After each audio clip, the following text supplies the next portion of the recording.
नमस्कार दर्शक बंधु आउ गोटे नुआ पॉडकास्ट को आपण मानक स्वागत करुछि मु रोजालिन। दर्शक बंधु महापुरुष अच्युतानंद दास शह शह वर्ष पूर्वर लिखिथिले 2026 रे कौन कौन हेब एपरिकी मालिका वचन रे से लिखिथिले जे आज एही परिस्थिति रे बड़ युद्ध हेब आउ आपण माने देखुछंती एबे युद्धर परिस्थिति लागी रहिछि। तेबे मालिकारे आउ कौन कौन लेखा होइछि आमे जानिबा। आमर आजिर अतिथि होउचंती मालिका परिव्राजक प्रमोद कुमार पृष्टि। चलंतु तांको आम शो को स्वागत करिबा। सर नमस्कार, welcome to our show. Sir आमे एटा होछि प्रथम थर कोनोसी पॉडकास्ट रो आमे आउ थरे करूछु सिक्वेल पॉडकास्ट करूछु कारण दर्शक आमर प्रथम एपिसोड को बहुत भल पाइबा देले। मालिका विचार विषय में जो सब कथा हेथिले सेटा को बहुत भल पाइबा बे मिलिला। तो से आपण कही जे युद्ध हम जितेबाला आम कथा होते से युद्ध परिस्थिति किसी है नाला किंतु एबे तो युद्ध परिस्थिति चली। मालिकारे कौन सतरे महापुरुष श्री अच्युतानंद शह शह वर्ष तलू लिखिदे जे 2026 रे युद्ध हम बोली। जय जगन्नाथ। जय जगन्नाथ। जय महापुरुष अच्युत।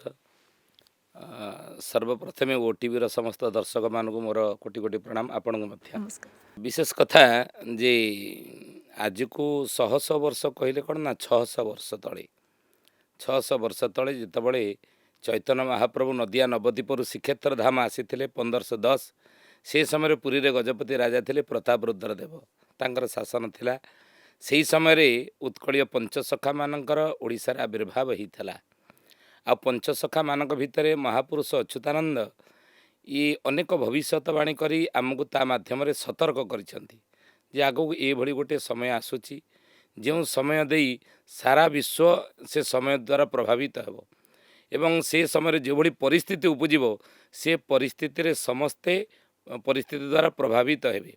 विशेषकर आमे आलोचना गत फोरकास्ट करथिले ये समय कहीं सब वित्पात घटव युद्ध भली भयंकर परिस्थिति ना मीन राशि शनि अच्छा ये कथा आम आलोचना करथिले। जदा बा जायते पक्ष त्रयोदश दिनात्मका भव्य घोर लोकक्षय मुंडमाला जूतामही व्यास लिखिले भविष्य पुराण रे। से भाई आउरी व्यासदेव लिखिं मीन राशि गते मंदे म्लेच्छानां नाशनं भवेत। मीन राशि शनि थे म्लेच्छ माने बहुत विनाश जीवे एवं विभिन्न बाटर जीवे आ तन्मध्यरु ये युद्ध हेउची एक कारण। मीन राशि शनि रहिले युद्ध मध्य परिस्थिति उपजिव बोली लेखा अछि मालिकारे। एवं आउरी मध्य ज्योतिष शास्त्र मध्य लेखा अछि जे अर्ध मध्य जदा जीवा क्रमात् राशि त्रयं स्पर्शेत। जदि जीवा कहले बृहस्पति गोटे वर्ष रे तीनोटी राशि की स्पर्श करती ताले संसार रे भयंकर युद्धर परिस्थिति देखा दिए। ज्योतिष शास्त्र मध्य ये विषय सम्मत पंचसखा मानकर भविष्य मालिका बा विशेषकर अच्युतानंदर महापुरुषंकर मालिका जदि कहउचंदी जे युद्ध भली भयंकर परिस्थिति सृष्टि एवं मीन राशि शनि थिला बेले ताको समर्थन करचंदी ज्योतिष विद्या बा ज्योतिष शास्त्र जे ए समय युद्ध भली भयंकर परिस्थिति देखा दिए जेतेबेले बृहस्पति तीनोटी राशि स्पर्श करेंगे गोटे वर्ष भितर ता मध्य एबे घटिछि। तेणु ये समय युद्ध निश्चित बोली 600 वर्ष तले से माने लिखिथिले अच्युतानंद महापुरुष।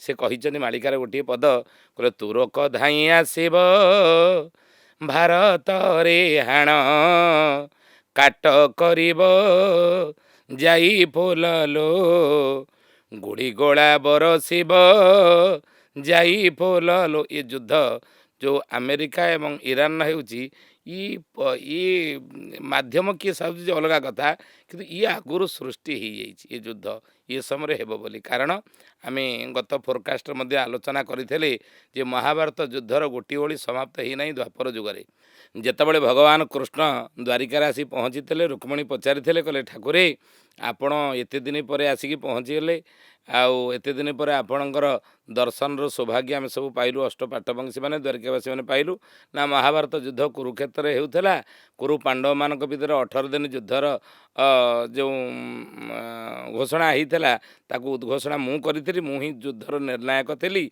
आउ सी अर्जुन रथरे मु कुरुक्षेत्र सारथी सारी युद्ध सरी नाला मुझे आसता केमी ना आज आप आसिले कौन युद्ध सरीगला ना नाई नाई रुक्मिणी युद्ध सरला ना ना युद्ध सरलानी एते बड़ बड़ महारथी मैंने थे भीष्म थे द्रोण थे कर्ण थे एम सब युद्ध में भाग नहीं ना आ युद्ध केमी 18 दिन महाभारत युद्ध सारे गोटे युद्ध गोटे बाण शेष कर बोलिकी गोटे महाभारत युद्ध को बेलारसन कहीदेला आपण ताकू करईदेले ना युद्ध ताकू करईदेले ना महाभारत युद्ध ताकू भाग सी नहीं पारा ना गंडीर मुंड को अलग करदे किंतु ये युद्ध पुणी एत बड़ बड़ महारथी थी आपड़ सारी पारे ये युद्ध किए केते दिन युद्ध कला तो अच्युतानंद महापुरुष लिखिं प्रथमे मुकुट पिंधा भीष्म महारथी 9 दिन ओडिए से युद्ध करिसेंती भीष्म कले 9 दिन ओडिए युद्ध 9 दिन ओडिए 10म दिन युद्ध रे अर्जुन बाण सरसज्जा पड़े भीष्म सरसज्जा पड़ा पर अच्युतानंद लिखिले कले तापर युद्ध कला किए कौरव मानकर सेनापति ही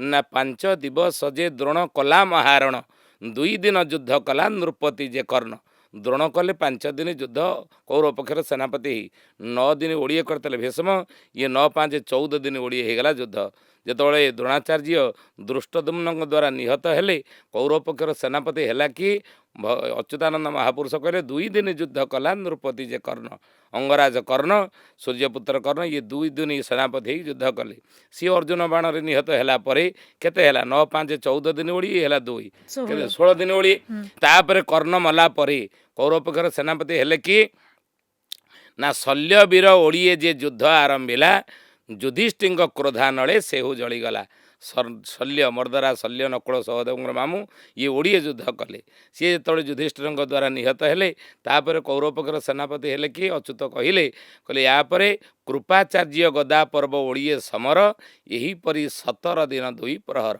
यहीपरि 17 दिन 2 प्रहर युद्ध हे रुक्मिणी कुरुक्षेत्र कुरुपांडव मान भीतर समाप्त है 99 भाई सहित दुर्योधन दुशासन मले पांडव माने विजय हेरे धर्मराज युधिष्ठिर हस्तिना सिंहासन आज राजा करदेली पलि आसिले ना आपण कहते ओडिए युद्ध पुणी केते बाकी रहा ना ओडिए जे बाकी थी शुण हेतु तोरे हे रुक्मिणी आ ओडिए युद्धटा बाकी रहीगला सरी पारा ना ना पुणी ओडिए युद्ध करने को आप द्वारिकार पुणी जीवे ना कुरुक्षेत्र ना ना ना आउ जावाक मत पड़ोनी द्वारिका छाड़ी मुझे जीवे ना ना कहीं जीवेनि आप ओडिए युद्ध बाकी रखिंट ना ओडिए युद्ध द्वापर जुगर पर हेनी ये जुगर आबनी ना केबे पुणी ओडिए युद्धटा आप सारे ना ओडिए जे बाकी थी शुण हेतु तोरे भारत युद्ध हो से कली काल कली जुगर जाएंगे से ओडिए युद्धटा मु समाप्त करी रुक्मिणी पचारे कहले ठाकुर जदि कली जुगर आप करेंगे ताले कली जुगर आयुष होते सत्य जुगर आयुष हो 17,28,000 वर्ष व्यासदेव लिखिं या त्रेतया जुगर आयुष हूँ 12,96,000 वर्ष द्वापर जुगर आयुष हूँ 8,64,000 वर्ष कली जुगर आयुष केते अच्युतानंद महापुरुष लिखिं कहले 4,00,000 जे 32,000 कली जुगर अटई आयुष कली जुगर आयुष हूँ 4,32,000 वर्ष रुक्मिणी कहले कहले ठाकुरे 4,32,000 वर्ष कली जुगर आयुष ता भीतर कौ समय युद्ध महाभारत युद्धर गोटी भली हम सीटा टे खोली कहूना अच्युतानंद महापुरुष 78 गीता लिखिं 78 गीता भितर गोटे गीतार नाम है रुक्मिणी गीता ये लिखिले कहले मीन शनि मेल गो होइब जेते बेले से काले समर हेब भारत मंडले या लिखिले रुक्मिणी गीतार ये पदटी लिखा मीन राशि जो शनि रे से समय महाभारत युद्धर गोटे भली हम मीन राशि शनि तो आम आलोचना करें प्रति 30 वर्ष थे मीन राशि की शनि चलती तेणु 30 वर्ष थे मीन राशि अनेक थर शनि चली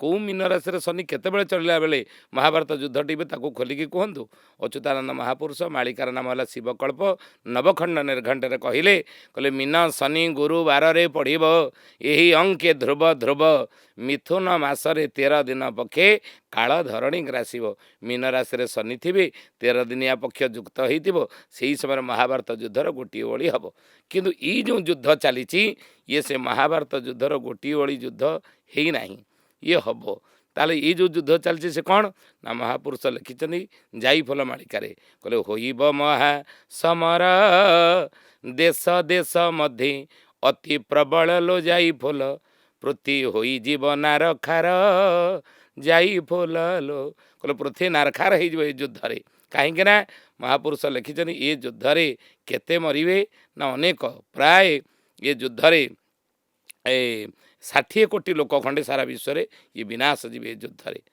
कोटी अर्धरे युद्ध जो ही विनाश जीवे आउ अन्य प्राकृतिक विपर्य कथा अलग कथा किंतु ये महाभारत युद्धर गोटे भाई आरंभ हो ना कि प्रथम विश्वयुद्ध होता केबे ना 1914 रु 1919 5 वर्ष होता द्वितीय विश्वयुद्ध होता 1939 रु 1945 तृतीय विश्वयुद्ध केबे हेब ताहा महाभारत युद्धर गोटी ओली भाव ही हम केबे हेब ताको अच्युतानंद महापुरुष शिष्य रामचंद्र कहते कहले धनरे ये युद्धटी महाभारत युद्धर गोटी ओली केतेबेले कलिजुगर हेब मीन राशि शनि आमर भी रोचनी आम आलोचना करिचे 2025 मसीहा मार्च मास 29 तारिख में मीन राशि की शनि प्रवेश करिसेंती रहिबे 2027 मसीहा जाए मीन राशि शनि आ ये समय 13 दिनिया पक्षटा युक्त हम आउ से समय महापुरुष कहते युद्धटा कौ मसीह हम तृतीय विश्वयुद्ध से लिखिं जे 26 ठाबरे ओडिशा बक्षरे होइब महासमर भारतर शेष समरटी एही शुणी थाओ तो ही वीर आपको लिखिले शिशु अनंत मालिकार नाम है कलिजुग मालिका तांग शिष्य भारंग आगे कहते कहले 26 ठाबरे ओडिशा बक्षरे होइब महासमर 25 ठाबरे ओडिशा बक्षरु विदेशी अजाति जेते मुहूर्तक मध्य बाहर होइबे न रहिबे कदाचिते ये ओडिशार विदेशी माने चली जिवे आम देखुचे प्रत्यक्ष रूप से देखु ता प्रमाणित मध्य मालिका ही साराणी जे बांग्लादेशी मानक 25 मसीहार सब जगह बाहर करागला जिते ओडिशार विभिन्न देश ए जिले सब रोते बसवास करुले सब 2025 मसीहार बाहर करागला ये 26 ठाबर से लिखुंट होइब महासमर भारतर शेष समरटी शुणी थाओ तो ही वीर तेणु ये भारत युद्धर जो गोटे ओली ता 26 मसीहार ही हम तृतीय विश्वयुद्ध भाव बोली अच्युतानंद महापुरुष प्रमाण कले माने महाभारतर जो गोटे ओलिए युद्धटा बाकी अच्छी सेटा एठू ही हबो भारत रे हबो ओडिसा रु आरंभ हबो प्रथमे देश देश भितर युद्ध लगी रहिबो ये जो देश देश भितर युद्ध चलुची ईरान सहित अमेरिका हो कि महापुरुष सावधान करचंती कहले ये जो युद्ध रे अमेरिका राष्ट्र भाई मुळु नाश जीव गर्वरे जलुसी सी विश्वश्रेष्ठ हेब आगु कौ महापुरुष लिखिले ना महापुरुष अर्खित दास गंजाम जिलार बड़ खेमुंडीर राज परिवार रे जन्मग्रहण करी ओलाशुणी पहाड़ रे ओलाशुणी आप जाइए ओलाशुणी गुंफा चंडीखोलू केन्द्रापड़ा गले से बाटर पड़ो ओलाशुणी गुंफा पहाड़ बंदरस्वर तापर हूँ पंचुपांडव छक ये मझे हूँ ओलाशुणी पहाड़ गुंफा पहाड़ गोटे रही से पहाड़ उपरे शून्य समाधि नहीं ब्रह्म अवधूताचारी महापुरुष अर्खित दास तांग मालिकार नाम है महागुप्त पद्मकल्प से ये लिखिले अमेरिका राष्ट्र भाई मुळु नाश जीव ये जो युद्ध चली ईरान सहित अमेरिकार से लिखिं ये तले तृतीय विश्वयुद्धर रूप धारण कर अमेरिकाटा रही अमेरिका मुळु नाश जीव गर्वरे जलुची सी विश्वश्रेष्ठ हेब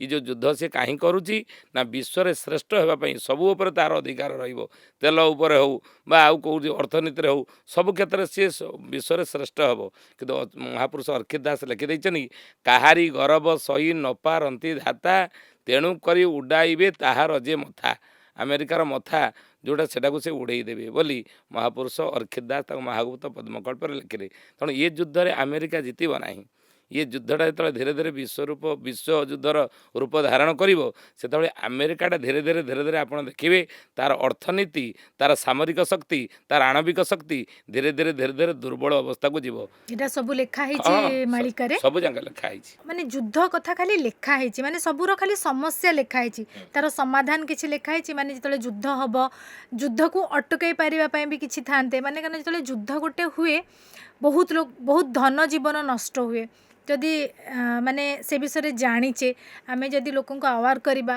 ताहले सेटा हब ना हबनी माने समाधान रास्ता किछि लिखिचंती ना खाली युद्ध ही लिखिचंती शुणु त्रेतया जुगर जो राम रावण युद्ध हवाक बसला जो मंदोदरी ये पंच महासती भितर मंदोदरी होचनी अन्यतम अहल्या द्रौपदी धारा कुंती मंदोदरी तथा पंचकन्या स्मरे नित्य महापात गनाशनम ये 5 जन कन्या का ना स्मरण करिया मात्र महामहापाप नाश हो जाए शास्त्र कहले तेणु मंदोदरी तन्मध्य होचनी अन्यतम सी रावण को बुझेले कहले देख तुम जो युद्ध कर स्वयं विष्णु विष्णु कलार जन्म स्वयं रघुवीर रामचंद्र तुम युद्ध कले परास्त हम मरब तुम्हें रावण बुझेला युद्ध है ना नहीं तेणु जिते रावण को बुझे किए विभीषण बुझे मंदोदरी बुझे केते तार मंत्री पातर मंत्री मैंने बुझे कुंभकर्ण बुझे तथापि मरला बरं किंतु युद्ध बंद कला ना ये गला त्रेतया युग कथा आम द्वापर जुग आसवा द्वापर जुग को दुर्योधन कि केते दुर्योधन केते किए बुझी ना भगवान कृष्ण परा शांति दूत होते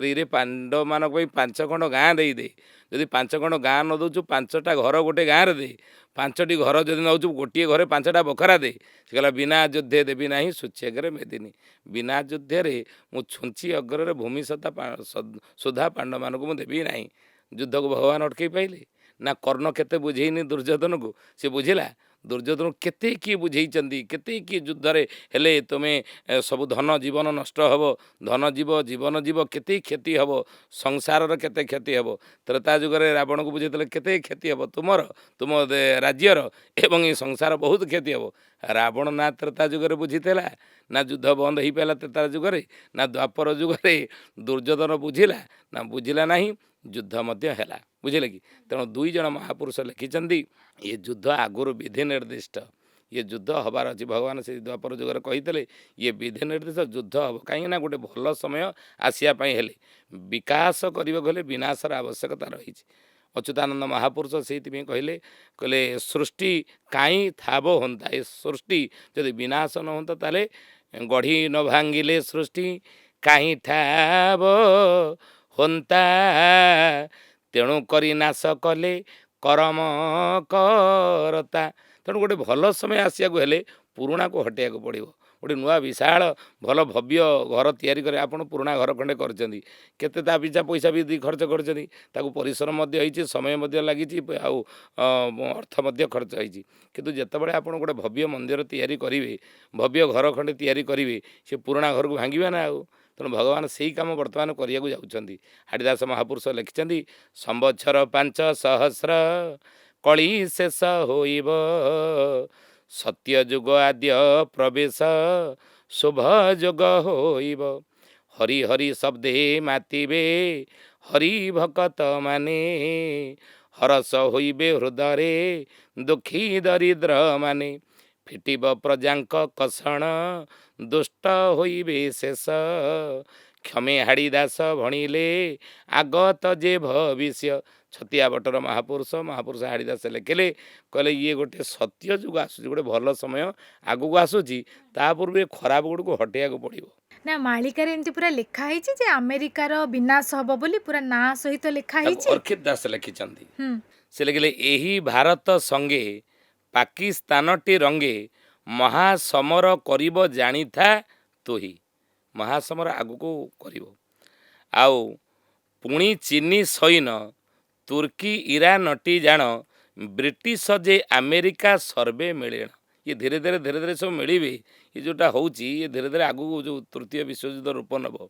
पाकिस्तान को बड़ अस्त्र शस्त्र टी आबर जोगाइन देवे युद्ध लागिब घोर ये धीरे धीरे आउरी आगु विराट आकार धारण करिब एहा देखी रुषिया आसी होइब ठिया भारत समर क्षेत्र से एकुटिया आमर मित्र राष्ट्र होची रूस भारत पटर रूस रहिबो 6टी देश भारत पटर रहिबो ए 7टा देश भारत सपक्ष रहिबे ताको अर्खित दास लिखिले सबु इस्लाम कंट्री गुड़िक एकत्र हेबे सबु मिहा देश जाक एकत्रित हेबे कहिबे जे भारत को उड्डायन देबे ये पदटी लिखाई महागुप्त पद्मकल्परे माने सबु मुस्लिम कंट्री एका संगे 13टा मुस्लिम कंट्री सब एकाठी हेबे समय धीरे धीरे तले एकाठी कि भारत को माने भारत सह युद्ध करबा भारत सहित युद्ध करिया भी प्रस्तुत हे जी मालिकारे लिखा है सेटा को वर्ष लिखा है हां सुनंतु हम 26 मसिया कहले तृतीय विश्वयुद्ध ये धीरे धीरे तृतीय विश्वयुद्ध रूप धारण करिबो ना ये 26 मसिया बोली के कहिछने महापुरुष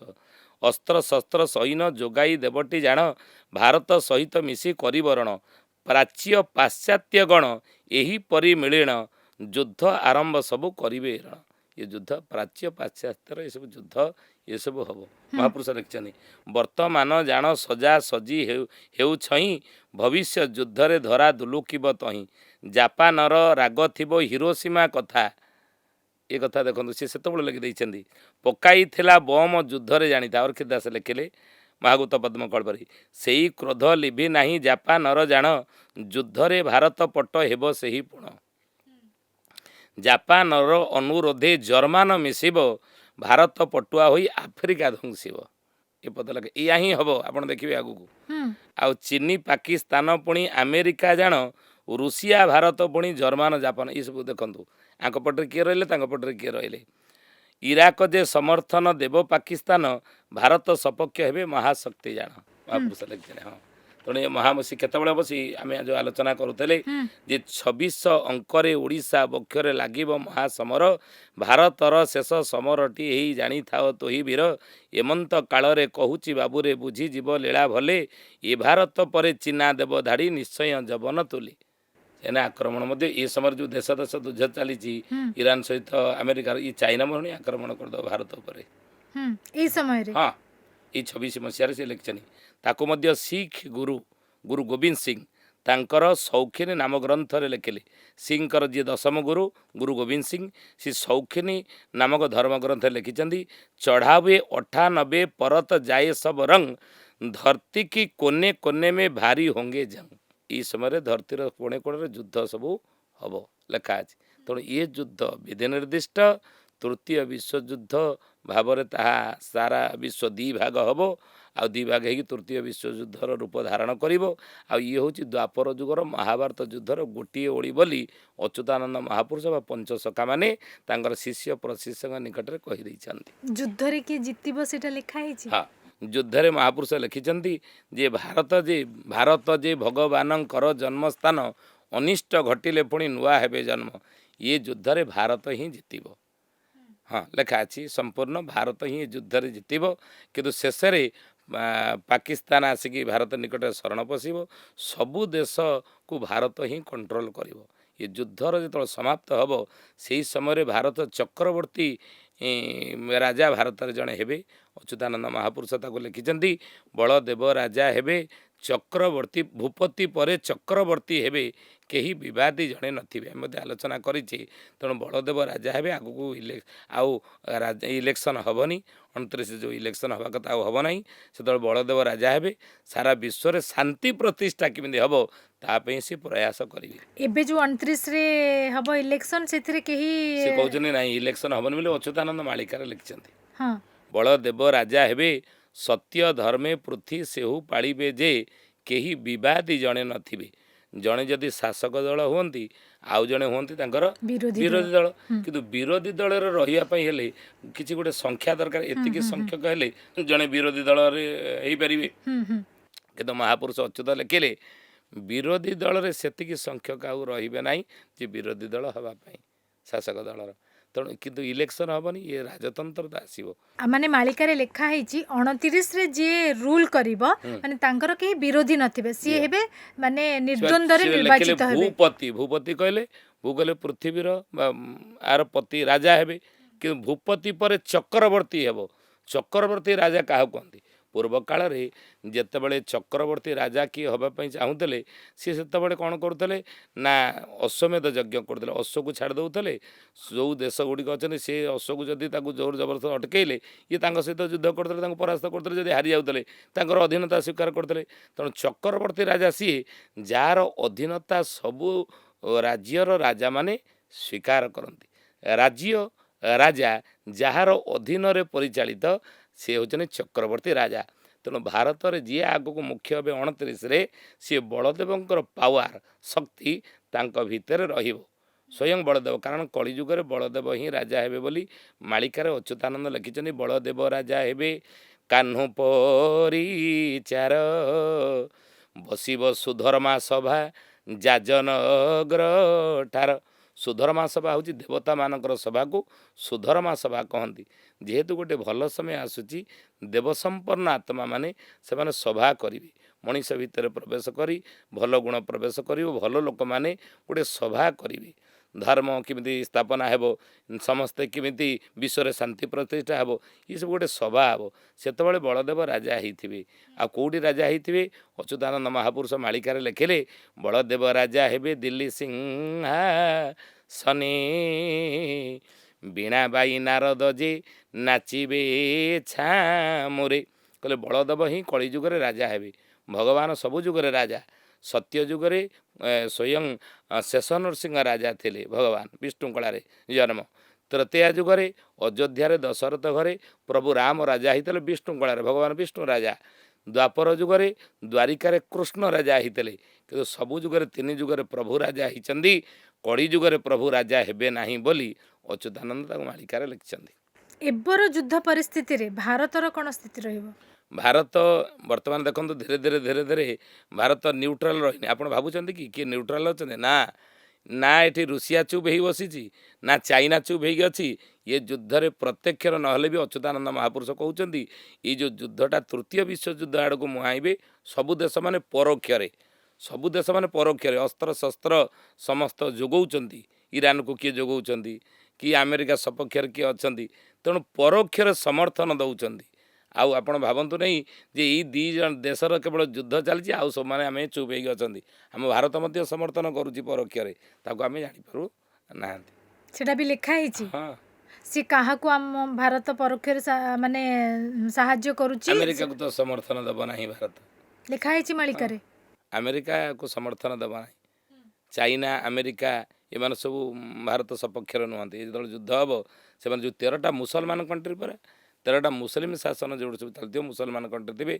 से ही एकाठी होइजिबे आ तेणु भारत पक्षर रे 7टी देश लेखा आम आलोचना कले पढ़िले किए केउ देश गुड़िक क्या सपक्षर रे माने अर्खित दास मालिकार नाम महागुप्त पद्मकल्प लिखिं ये हूँ युद्धर किंतु आपर जो युद्धर 27 मसीहा पर कि ये युद्ध जो चलो ये ओडिशा पर तार प्रभाव रहिबो महापुरुष प्रभाव? हाँ प्रभाव रही लिखिं बा ओडिशा रे जो शिष्य रामचंद्र पचारे कहले गुरुदेव आमे तो ओडिशावासी ओडिशा रे रहुचे आपण कहउचंदी जे प्राच्य पाश्चात्य युद्ध चलिबो आमर ये हूँ पूर्व पट तेणु ये एठार कौन युद्धर प्रभाव पड़ो से लिखिं अच्युतानंद महापुरुष ओडिशा रे एकड़ी जुगरे महाभारतटी ओडिशा भूई प्रमाण उत्कल सब उत्पत्ति होइबो ठिके ठिके राम शुण ओडिशार ही उत्पन्न हम तृतीय विश्वयुद्ध जहाँकि महाभारत युद्धर गोटे ओड़ी ओडिसा रो क्यों जगह रु हबो? हाँ ओडिशारे से लिखिले मालिकार नाम जाई फूल मालिकार अच्युतानंद लिखिले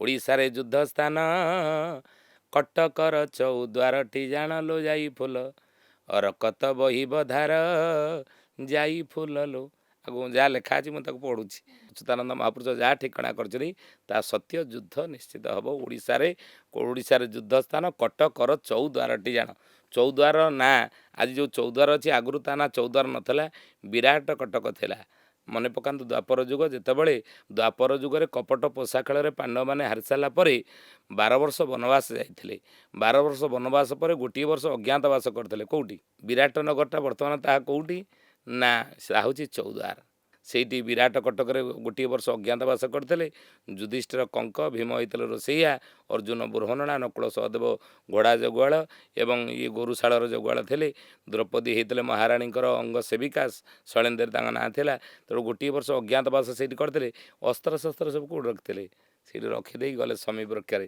आज देखु तार प्रमाण केमी द्वापर जुगर प्रमाण विराट गादी अच्छी चौद्वारे से ARC होती अंडरग्राउंड अस्त्र शस्त्र सब जाक रही तेणु सी द्वापर जुगर रखी अस्त्र शस्त्र सी अस्त्र शस्त्र सब रही अंडरग्राउंड हो प्राय 30 किलोमीटर रेडियस भितर माटी तले सब अस्त्र शस्त्र अच्छी से लिखिले ओडिशा युद्ध स्थान कटकर चौद्वारटी जाणलो जाई फूल रकत बहिब धार कौ जाके हम ना जोबरा ठारू जटणी यह मध्य युद्ध होइब पुणिलो जाई फूल प्रभुंक माया के जानी 5 जन योद्धा मध्य द्वापर जुगर अपेक्षा कर रही जहाँकर युद्धर आशा द्वापर जुगरे मेंटे ना देखो अच्युतानंद महापुरुष जाइफल मालिकार लिखिं से 5 जन किए किए अभिमनु वीरबाळ बेलाळ सेन को धरी संगर जाई फुललो वीर करिब महा समर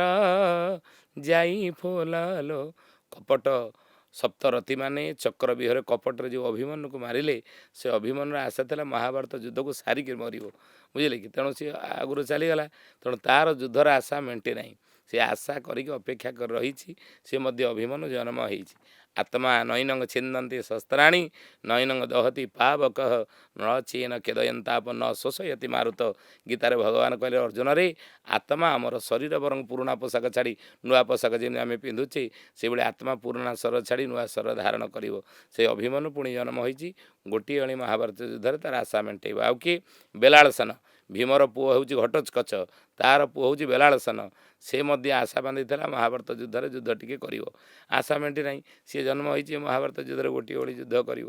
ଆଉ କିଏ ରହିଲେ 3 ଜଣ ନା ଏକଲବ୍ୟ ଘଟୋତ୍କଚ ବବ୍ରୁବାହନ ମିଳିଣ ପାଞ୍ଚଲୋ ଯାଇ ଫୁଲ ସେ ତ ଲମ୍ପଟି କୃଷ୍ଣର ପେଞ୍ଚ ଯାଇ ଫୁଲଲୋ ଯାଇ ଫୁଲ ମାଳିକାର ଅଚ୍ୟୁତ ଲେଖିଲେ ଏକଲବ୍ୟ ଦ୍ରୋଣ ଶିଷ୍ୟ अर्जुन को श्रेष्ठ धनुर्धारी करने गुरु द्रोणाचार्य एकलव्यर बुढ़ा आंगुठी काढ़ी देते से एकलव्यर आशा थिला जे श्रेष्ठ धनुर्धारी अर्जुन को कहले मुझे प्रमाण करी कुरुक्षेत्र महाभारत युद्ध में मु श्रेष्ठ धनुर्धारी आंगुठी काढ़ीदे तार आशा थिला सी जन्म होती सी युद्ध गोटे ओळी तार आशा मेटेब आउ कि एकलव्य घटोत्कच भीमपुत्र घटोत्कच कर्ण बाण जी शक्ति बाण निहत हेले सी जन्म होती युद्ध कर गोटे ओळी युद्ध में आउ कि बब्रुवाहन अर्जुन पुत्र तेणु यही पांच वीर जनमी अच्छा उत्कल पुरलो जाई फुल दिने करिबे महासमर माने से ओडिसा रे जन्म होइछन मालिकार लिखा है 2026 बेलको से माने हेइ जाई एमान सब युद्ध करिबे ए महाभारत युद्ध किए भी अछि केउ मते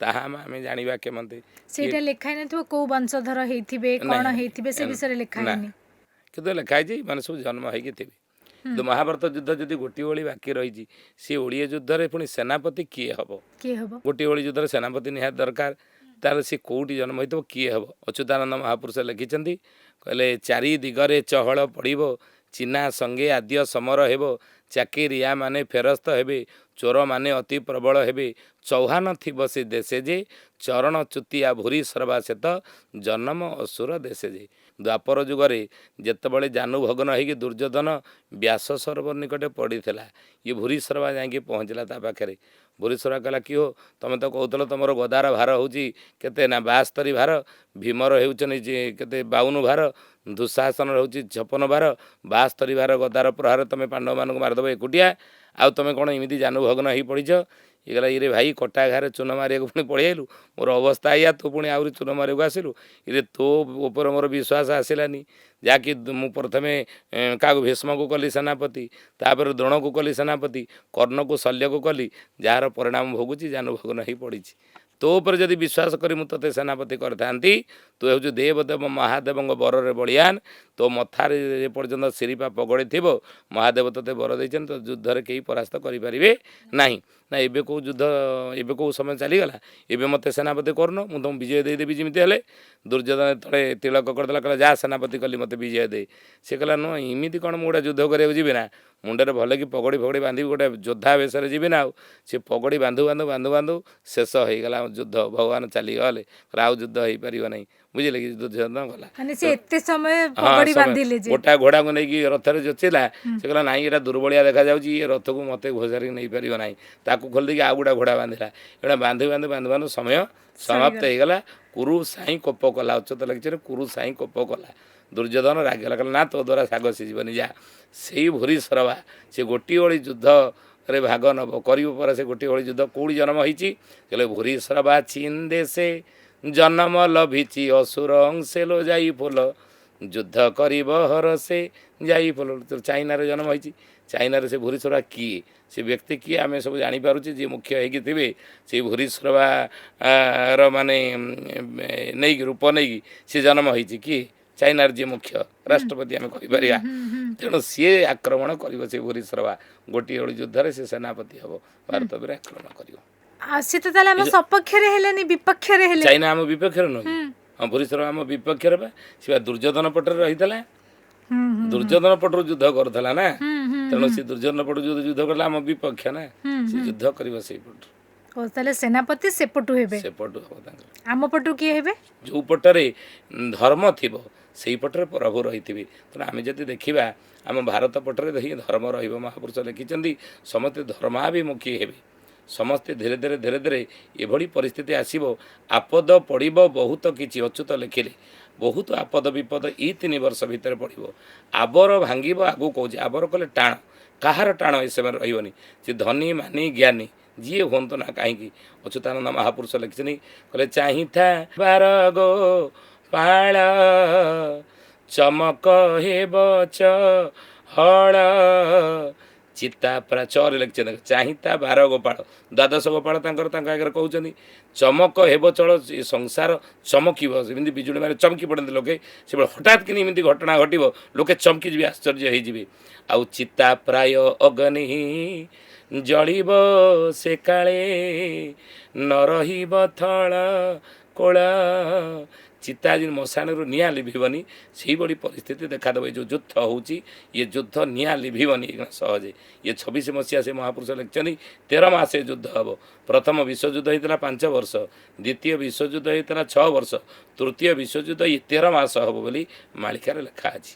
ଯେମିତି କହିଲେ ମହାପୁରୁଷ ଅଚ୍ୟୁତାନନ୍ଦ ଦାସ ଶ୍ରୀମନ୍ଦିର ବିଷୟରେ ମାଳିକାରେ କ'ଣ ଲେଖିଛନ୍ତି?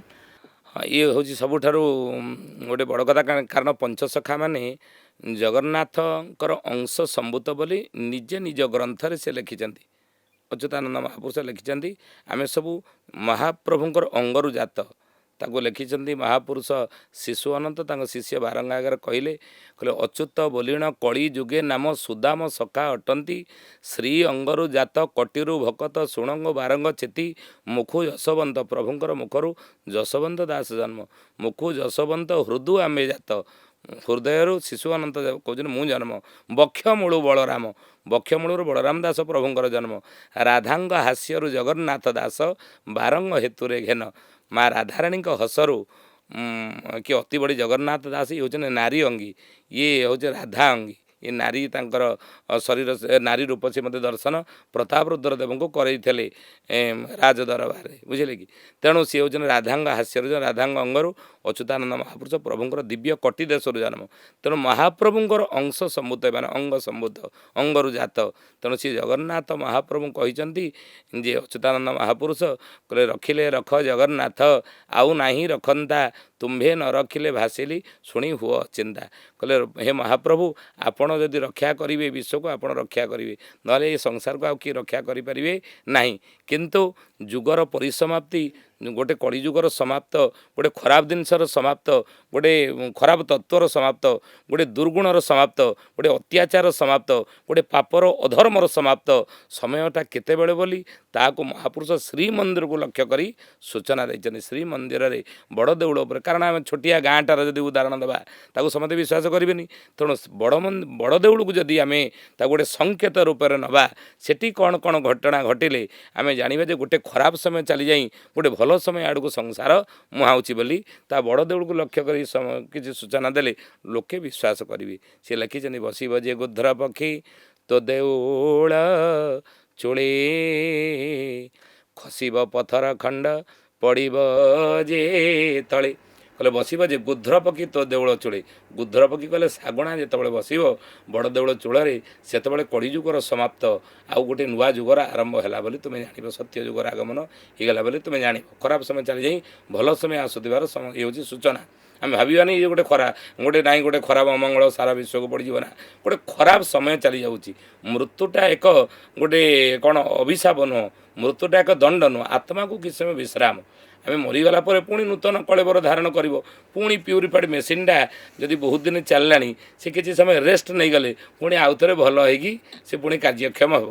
ତେଣୁ ଗୋଟେ ଖରାପ ସମୟକୁ ଯିବା ପାଇଁ ହେଲେ ମହାପୁରୁଷ ସୂଚନା ଦେଇଛନ୍ତି ଗୁଧ୍ର ପକ୍ଷୀ ଯେତେବେଳେ ବସିବ ସେତେବେଳେ ଉପରେ ଯେତେବେଳେ ଚିଲ ଉଡ଼ିବେ ତୁମେ ଜାଣିବ ଯେ ସେ ଖରାପ ସମୟ କଳିଯୁଗର ସମାପ୍ତ ବେଳେ ଆସିଗଲା ସତ୍ୟ ଯୁଗର ଆଗମନ ହେବାକୁ ଯାଉଛି। ଏଇ କିଛି ଦିନ ତଳେ ଚିଲମାନେ ଉଡ଼ୁଥିଲେ ଖାଲି ସେତିକି ନୁହେଁ ଖସିବ ପଥର ଖଣ୍ଡ ପଡ଼ିବ ଯେ ତଳେ। କହିଲେ ବଡ଼ ଦେଉଳ ଯେତେବେଳେ ବାରମ୍ବାର ପଥର ଖସିବାର ତୁମେ ଦେଖିବା ଆଜି ଏ ଘଟଣା ଘଟିବା ବାକି ନାହିଁ। ବଡ଼ ଦେଉଳରୁ ପଥର ବାରମ୍ବାର ଖସୁନି କି ବାରମ୍ବାର ଲେଖିଛନ୍ତି ଖସିଲେ ଅଁଳା ବେଡ଼ାରୁ ହେବ ଏ କଳି ହତ। ଆପଣ ଶ୍ରୀମନ୍ଦିର ଭିତରକୁ ଚାଲିଯିବେ ମହାଲକ୍ଷ୍ମୀ ମନ୍ଦିରର ଡାହାଣ ପଟେ ଦେଖିବେ ଗୋଟେ ବଡ଼ ପଥର ପଡ଼ିଛି ଚୂନ ମରା ହେଇକି ଚିହ୍ନ ଦିଆଯାଏ। ମୁଁ ଯେତେବେଳେ ଯାଏ ଟିକେ ମୁଣ୍ଡିଆ ମାରି ଦେଇକି ଆସେ କାହିଁକିନା ମାଳିକାରେ ଏଇ ପଥର କଥା ଲେଖାଯାଇଛି। ସେ ଲେଖିଛନ୍ତି ଫାଟିବ ଦେଉଳ ଗରଭ ପଡ଼ିବ ଯେ ପଥର ଜଗମୋହନରେ ରହିବେ ସାଇ ମା ସାର୍ଦ୍ଧ 13 ମାସ ଜଗମୋହନ ଜଗନ୍ନାଥ ମହାପ୍ରଭୁ ରହିଥିଲେ ଦେଉଳର ଗର୍ଭଗୃହ ଯେତେବେଳେ ଫାଟିଥିଲା। ଇଏ ଘଟଣା ସତ ହୋଇଛି। ଶ୍ରୀମନ୍ଦକୁ ଲକ୍ଷ୍ୟ କରି କହିଲେ ଆଜିକାଲି ଯଦି ବିଜ୍ଞାନୀମାନେ କହିବେ ମନ୍ଦିର ତ ପଥର ତିଆରି, ଆଉ ପଥର ନ ଖସି କ'ଣ ହାତୀ ଖସିଥାନ୍ତା ନା କ'ଣ? ଏଇଟା ଗୋଟେ ଯୁଗର ସମାପ୍ତ, ଖରାପ ଜିନିଷର ସମାପ୍ତର ସୂଚନା ହେଇପାରେ କି? ତଥାପି ଅଚ୍ୟୁତାନନ୍ଦ ଆହୁରି ପ୍ରମାଣ ଦେଲେ, କହିଲେ ନୀଳାଚଳ ଛାଡ଼ି କରି ଯିବୁ ଯେତେବେଳେ ଲାଗିବ ରତ୍ନ ଚାନ୍ଦୁଆ ଅଗ୍ନି ସେତେବେଳେ ନିଶା କାଳେ ନୀଳାଚଳୁ ଚୋରି ହେବ ବାରେ। କହିଲେ ମୋର ରତ୍ନ ଚାନ୍ଦୁଆରେ ନିଆଁ ଦିନେ ଲାଗିବ। ଆଉ ଅଚ୍ୟୁତାନନ୍ଦ ମହାପୁରୁଷ ଆହୁରି ମଧ୍ୟ ଲେଖିଛନ୍ତି ପେଜ ନଳା ଫୁଟି ତୋର ପଡ଼ିବ ବି ଯୋଡ଼ି ସେ ଯୋଗେ ଯିବ କି ପ୍ରଭୁ ଶ୍ରୀକ୍ଷେତ୍ରକୁ ଛାଡ଼ି। ଜଗନ୍ନାଥ ମହାପ୍ରଭୁଙ୍କର ପେଜ ନଳାରେ ବିଜୁଳି ପଡ଼ିବା ବାକି ଅଛି, ସେ ବିଜୁଳି ପଡ଼ିବ। ଆହୁରି ମଧ୍ୟ ଲେଖିଛନ୍ତି 16 ବର୍ଷ ନନ୍ଦୀ ଘୋଷ ଯାତ୍ରା ରୋକି ଦେବି ଶୁଣରେ ଦାସ ଯେ ଭକ୍ତ ଦୁଃଖ କରିବେ ଅବଶ୍ୟ ସୁଜନେ ଯେ। ସାରଙ୍ଗଧର ମାଳିକାରେ ତାକୁ ଲେଖିଛନ୍ତି ଯେ 16 ବର୍ଷ ନନ୍ଦୀ ଘୋଷ ଯାତ୍ରା ରଖିଦେବି ଶୁଣରେ ଦାସ। 6 ବର୍ଷ ବଡ଼ ଦେଉଳ ବା ଶ୍ରୀକ୍ଷେତ୍ରରେ ରଥଯାତ୍ରା ଆଗକୁ ବନ୍ଦ ହେଇଯିବ ବୋଲି ମାଳିକାରେ ଲେଖା ଅଛି। ଜାଣିବ ଇଏ ହେଉଛି ପରିବର୍ତ୍ତନ ସମୟ ଆସିଗଲା। 6 ବର୍ଷ ବନ୍ଦ ରହିବ ବଡ଼ ଦେଉଳ ଶ୍ରୀକ୍ଷେତ୍ରରେ ବା ପୁରୀରେ ରଥଯାତ୍ରା 6 ବର୍ଷ ବନ୍ଦ ହେବ ବୋଲି ମାଳିକାରେ ଲେଖା ଅଛି। ଏ କଥା ଲେଖା ଅଛି। ଆଉ ଲେଖା ଅଛି 16 ବର୍ଷ 9 ବର୍ଷ ପୃଥ୍ୱୀ ଦେବୀ ହୋଇବେ ମ ଉନ 16 ବର୍ଷ ରଥଯାତ୍ରା ହୋଇବ ଗୋପ୍ୟାନ।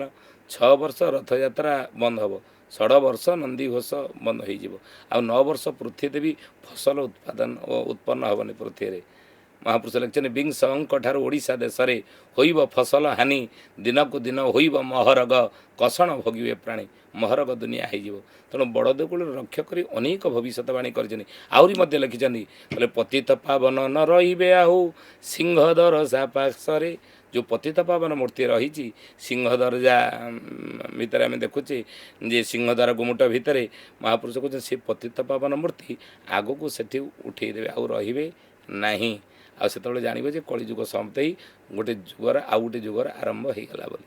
ପୁଣି ଆହୁରି ମଧ୍ୟ ମହାପୁରୁଷ ଲେଖିଛନ୍ତି ଯେ ଶିଶୁ ଅନନ୍ତ ମାଳିକାର ନାମ ପଟ୍ଟାମଡ଼ ଲେଖିଲେ ଯେ ଶ୍ରୀବଡ଼ ଦେଉଳେ ଭୋଗ ନ ହୋଇବ 21 ଦିନ ଯାଏ ସୁଆରମାନଙ୍କୁ ବାଡ଼ି ଘୋଟିଯିବ ଛାଞ୍ଚୁଣି ବ୍ୟାଧି ପରାଏ। ଆଉ ମୁଁ କହୁନି, ଏଇଟା ମାଳିକାରେ ହିଁ ଲେଖା ଅଛି। ମାଳିକାର ନାମ ପଟ୍ଟାମଡ଼ାଣ। ଶିଶୁ ଅନନ୍ତ ତାଙ୍କ ଶିଷ୍ୟ ବାରଙ୍ଗ ଆଗରେ ଲେଖିଛନ୍ତି ବଡ଼ ଦେଉଳରେ ଆଗକୁ 21 ଦିନ ନୀତି ବନ୍ଦ ହେଇଯିବ। ମାଳିକାରେ ଏମିତି ସବୁ କ'ଣ କ'ଣ ଜିନିଷ ଲେଖା ହେଇଛି ଯେ ସେଟା ସବୁ ସତ ହେଇଛି, ତ ଆହୁରି ଗୋଟେ ଶ୍ରୀମନ୍ଦିର ଉପରେ ମହାପୁରୁଷ ଲେଖିଛନ୍ତି କହିଲେ ନୀଳଚକ୍ର ଉପରୁ ପତାକା ଛିଡ଼ିଣ ପଡ଼ିବ ସମୁଦ୍ର କୂଳେ କଳଙ୍କି ରୂପକୁ ଚିନ୍ତା ପୁଣି ହେବ ଭାବିବେ କ୍ଷୀରାବ୍ଦି କୂଳେ। ଆଉ ସେଇ ବଡ଼ ଦେଉଳ ହର ଉଦ୍ୟାନରେ ମାୟା ପ୍ରକାଶିଣ ମେଳ ଛକୁ ଗ୍ରାସୁଥିବ ନୀଳଚକ୍ରବାନା ଖସିବ ସେ କାଳେ ଭକ୍ତଙ୍କୁ ଭୟ ଦେବ। ଯେତେବେଳେ ନୀଳଚକ୍ରର ପତାକା ଖସିବ ସେତେବେଳେ ଭକ୍ତମାନେ ଭୟଭୀତ ହେଇଯିବେ। ଆଉ ଆଗକୁ ଏସବୁ କ୍ଷେତ୍ରରେ ବାରମ୍ବାର ଖସିନି କି ନୀଳଚକ୍ରର ପତାକା ଖସିକି ପଡ଼ିଛି, କିନ୍ତୁ ଅଚ୍ୟୁତାନନ୍ଦ ମହାପୁରୁଷ କହୁଛନ୍ତି ଯେତେବେଳେ ନୀଳଚକ୍ରର ପତାକା ଖସିକିରି ଆସିକି ପିପିଲି ଠାରେ ପଡ଼ିବ, ସେ ଯେଉଁଠି ପଡ଼ିବ ସେଇଠୁ ଗୋଟେ ରୌପ୍ୟ ସିଂହାସନ ସେଠୁ ବାହାରିବ। ଆଉ ସେହି ସମୟରେ ଜାଣିବ ଯେ କଳିଯୁଗ ସମାପ୍ତ ହେଇକି ଆଉ ଗୋଟେ ଯୁଗର ସତ୍ୟ ଯୁଗର ଆରମ୍ଭ ହେଇଗଲା। କଳିଯୁଗ ସମାପ୍ତ ହେଇଯାଇଛି। 5000 ସମ୍ବତ୍ସର 5 ସହସ୍ର କଳି ଶେଷ ହୋଇବ। 5000 ବର୍ଷ କଳି ସମାପ୍ତ ହେଇଛି। ବର୍ତ୍ତମାନ ଯୁଗ ସନ୍ଧି କାଳ ଚାଲିଛି। ୟାପରେ ଅନନ୍ତ ଯୁଗ ପରେ ସତ୍ୟର ଆଗମନ, ପୂର୍ଣ୍ଣ ସତ୍ୟର ଆଗମନ ହେଇଯିବ। 28 ଅଙ୍କେ ବଛା ବଛି ହେବ ଜାତ ହେବ ନୂଆ ସୃଷ୍ଟି। 2028 ବେଳକୁ ଏସବୁ ବଛା ବଛି ସବୁ ହେବ। ଭଲ ଖରାପର ବଛା ବଛିବ। ଯିଏ ଭଲ ଲୋକ ସିଏ ରହିବେ, ଯିଏ ଖରାପ ଲୋକ ସିଏ ଶରୀର ପାଲଟେଇକି ପୁଣି ଆଉଥରେ ଆସିବେ। ଆଉ ମରିବା କଥା ତ ଆମେ କହିବାନି, ଅଙ୍ଗ ପାଲଟେଇକି ପୁଣି ଆଉଥରେ ଜନ୍ମ ହେବେ। ଆତ୍ମା ତ ଅମର ନା। ତେଣୁ ସେଇଥିପାଇଁ ମହାପୁରୁଷ ଗୋଟେ ଖରାପ ସମୟଟା ଯିବାର ସମୟ ଆସିଯାଇଛି। ମାଳିକାରେ ଏମିତି କ'ଣ ସବୁ ଜିନିଷ ଲେଖା ହେଇଛି ଯେ ଯାହା ସତ ହେଇଛି ଆଉ ଯାହା ଆଗକୁ ଲେଖା ହେଇଛି ତାହା ସତ ହେବ ବୋଲି ଲୋକମାନେ ବିଶ୍ୱାସ କରିବେ? ଶୁଣ, ଆମେ କରୋନା ମହାମାରୀକି ଯିବା। କରୋନା ମହାମାରୀ ଯଦି ମହାପୁରୁଷ ଲେଖିଛନ୍ତି ବଳଦ ସମାନ ମଣିଷ ହୋଇବ ମୁହେଁ ବାନ୍ଧୁଥିବ ତୁଣ୍ଡି ଶ୍ୱାନ ଶୃଗାଳଙ୍କୁ ମାରି ଖାଉଥିବ ଚାତକ ପକ୍ଷୀକୁ ଭଣ୍ଡି। ଦିନେ କଳିଯୁଗର ମଣିଷ ବଳଦ ଭଳିଆ ମୁହଁରେ ତୁଣ୍ଡି ବାନ୍ଧି ବୁଲିବାକୁ ବାଧ୍ୟ ହେବ। ଆମେ ମାସ୍କ ପିନ୍ଧିକି ବୁଲିଲେ ଏବଂ ସେ କହିଛନ୍ତି କାହିଁକି ନା ଅଚିନା ବ୍ୟାଧି ଯେ ଜଗତେ ଘୋଟିବ ବୈଦ ବଣା ହୋଇବେ एमती गोटे अचिना व्याधि सारा जगतवासी व्यापीजीव वैद्य कहले डाक्तर मैंने बणा हो और रोग नचिण बणा होते अनेक प्राणी मरवे मालिकार नाम हूँ चकड़ा मड़ाण महापुरुष अच्युतानंद ताको लिखिं शिष्य रामचंद्र आगे कहले कहले अचिना व्याधि एमती आसो डाक्तर मैंने रोग चिन्ह पारे अमेरिका भली विकासशील देश में लक्ष लक्ष लोक मैंने कोरोना महामारी एम सब विनाश कले रोगटा केबे आसो भारत को बोली मालिकार महापुरुष लिखी बोले 2 विंश जेबे वर्ष बोलाइब बहु बीतिपात हेब अचिना व्याधि प्राणीए मरवे हाहाकार पड़ीज 2 विंश 2टा विंश विंश कले 20 2टा 20 है 2020 तेणु कोरोना कोविड-19 चाइना 19 आसला कि भारत को आसला 2020 होता तेणु ये भारत में जो रोगटा व्यापी महापुरुष 2020 मसीहा 2 विंश जेबे वर्ष बोलाइब बहु बीतिपात हेब ଏହା ବ୍ୟତୀତ ଆଉ କ'ଣ ଏମିତି ମାନେ ଲେଖା ଥିଲା ଯୋଉଟା ସତ आउरी ହେଇଛି? देखंतु श्रीमंदिर ऊपर लिखिले आम आलोचना कले बुद्धर पकी बसवा पत्थर खसवा तापरे पताका छेड़िकी खसवा ये सब मालिकार लेखा होता आउरी मध्य महापुरुष लिखिं आम गत आलोचना करूले से से लिखिं जे खड़ी कार खड़ी बणा हो तिथि लग्न न मिल मिलेछ निवारण प्रभु दासरथी से काले उदय ध्रुव आप देखो ता होगला आउरी मध्य सारला करेंगे कुटल बौड़ कटके लगे गोड़ कालिया बोदारे मिलेछ संगारण आसीगला से बेल तेणु कटकर गोड़ आरंभ है आप जानी ये कटक गोड़ किसी वर्षे 1.5 वर्ष तले कटकर गोड़ हो लगी तेणु ताहा मालिकार लेखा अच्छी ताहा କିଛି ଲୋକ କୁହନ୍ତି ନା ଆମେ ଆଖିରେ ନ ଦେଖିଲା ତ ବିଶ୍ୱାସ କରୁନୁ ମାନେ ମାଳିକା ସହିତ ସାଇନ୍ସର କ'ଣ ସାମଞ୍ଜସ୍ୟ ଅଛି? वर्तमान विज्ञान कहूँ जे आमर जो उत्तर मेरु दक्षिण मेरु रही बरफ पहाड़ उत्तर मेरु दक्षिण मेरु बरफ पहाड़ मान रही विज्ञान एबे कहूँ जे बरफ मान धीरे धीरे धीरे धीरे तरल कहीं ना सूर्यताप प्रखर हो क्लाइमेट चेंज होना ऋतुचक्र अस्वाभाविक ऋतुचक्र परिवर्तन घटुची आज विज्ञान को कहूँ अस्वाभाविक ऋतुचक्र परिवर्तन जलवायु परिवर्तन अस्वाभाविक भाव में से आमको सतर्क सचेतनता सृष्टि कर तुम या कर किमी प्रकृति को आम बालांस रखा ये कथा को 600 वर्ष तले से लिखिले या हम बोली माघ मासे महाग्रीष्म होइब बैशाख मासरे शीत 13 दिने षड़ ऋतु भोग हेब शुण तो विनता सुत कहले कि गरुड़ गरुड़ को भगवान कृष्ण द्वापर जुगर कहते हे गरुड़ ये माघ मासे महाग्रीष्म होइब माघ मासरे बाघ बड़ी शीत हवा कथा से कहले जोर गरम हम लोग फैन देखिए शोबे आम शोले भुवनेश्वर कौन फैन देखिए माघ मासरे शोने बैशाख मासरे शीत शीत ऋतुटा आसला बेलू बैशाख मास हो शीत पड़ा बेलू कहीं से वर्षा टी जोर हो 4-5 दिन साइक्लोन हो गले देखिए लोक घोड़े शोबे 13 दिने षड़ ऋतु भोग हेब 6टा ऋतु 13टा दिन लोक मैंने भोगे 6टा ऋतु को आम 12टा मसरे भोगुना कि ग्रीष्म वर्षा शरत हेमंत शीत बसंत 12टा मसरे 6टा ऋतु को भोगुचनी किंतु 13टा दिन में 6 ऋतु को लोक मैंने भोगीदेवे ऋतुचक्र स्वाभाविक परिवर्तन विज्ञानी मैंने आज कहते जा ये तो 600 वर्ष तले लिखिले ना श्रावण मासरे भांगिब नढ़िया बैशाखे फुटब कहीं गोचर दंडा को चसी जीवे चषा धर्म को बरजी दे कहले श्रावण मासरे भांगिब नढ़िया ताने कौन श्रावण आषाढ़ श्रावण रे वर्षा जोर हो माटी नरम रहा कथा से कहले आषाढ़ श्रावण वर्षा अभाव हम नढ़िया पिटी देले एत माटी टाण हो भांगी बैशाखे फुटब कहीं बैशाख मासरे बन्या सृष्टि हो नदी नाल फुल रषाढ़ मासरे वर्षा होता श्रावण मासरे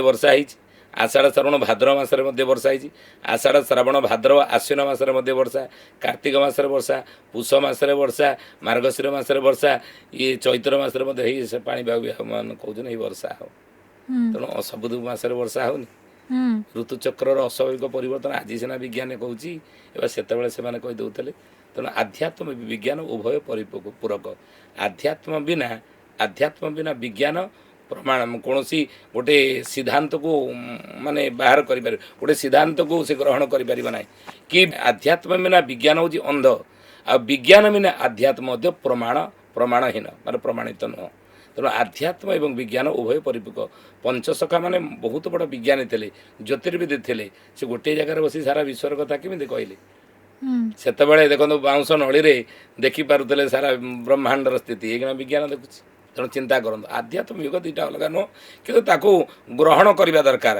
माने मालिकारे लेखा है कि नहीं मनुष्यर आचार विचार केउ भली हवा दरकार आ जदि न हबो कोन तार असुविधा हबो ଅଚ୍ୟୁତାନନ୍ଦ ମହାପୁରୁଷ ଲେଖିଲେ ଯେ ଘୋର କଳି ଯେତେବେଳେ ଆସି ଆଚ୍ଛାଦିବ ଏ ମହି ତଳେ ଲୋ ଯାଇ ଫୁଲ ହିଂସାବାଦ ପରସ୍ପରେ ଯାଇ ଫୁଲ ଲୋ। ବିଜ୍ଞାନ କହୁଛି ଏବେ ସୂର୍ଯ୍ୟତାପ ପ୍ରଖର ହେବ।